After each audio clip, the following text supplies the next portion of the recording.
مومنو اللہ سے ڈرو جیسا کہ اس سے ڈرنے کا حق ہے، اور مرنا تو مسلمان ہی مرنا، اور سب مل کر اللہ کی ہدایت کی رسی کو مضبوط پکڑے رہنا اور فرقے فرقے نہ ہو جانا، اور اپنے اوپر اللہ کی اس مہربانی کو یاد رکھنا جب تم ایک دوسرے کے دشمن تھے تو اس نے تمہارے دلوں میں الفت ڈال دی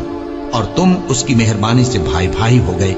اور تم آگ کے گڑھے کے کنارے تک پہنچ چکے تھے تو اس نے تم کو اس سے بچا لیا۔ اس طرح اللہ تم کو اپنی آیتیں کھول کھول کر سناتا ہے تاکہ تم راہ راست پر رہو۔ جن لوگوں نے اپنے دین کے حصے بکھرے کر لیے اور خود بھی کئی فرقے ہو گئے، ان سے تم کو کچھ کام نہیں،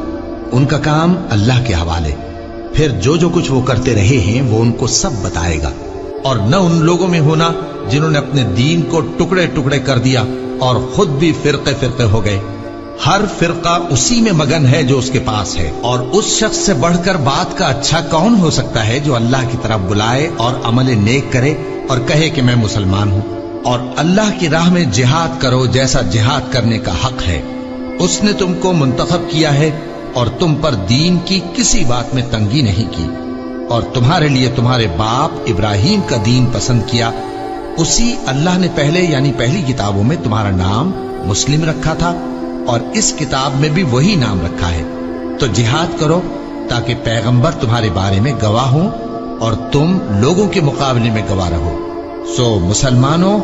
نماز قائم کرو اور زکوٰۃ دو اور اللہ کے دین کی رسی کو پکڑے رہو، وہی تمہارا دوست ہے، سو وہ کیا خوب دوست ہے اور کیا خوب مددگار ہے۔ اور جو میری نصیحت سے منہ پھیرے گا اس کی زندگی تنگ ہو جائے گی، اور قیامت کو ہم اسے اندھا کر کے اٹھائیں گے۔ وہ کہے گا کہ میرے پروردگار، تو نے مجھے اندھا کر کے کیوں اٹھایا؟ میں تو دیکھتا بھالتا تھا۔ اللہ فرمائے گا کہ ایسا ہی چاہیے تھا، تیرے پاس ہماری آیتیں آئیں تو تو نے ان کو بھلا دیا، اسی طرح آج ہم تجھ کو بھلا دیں گے۔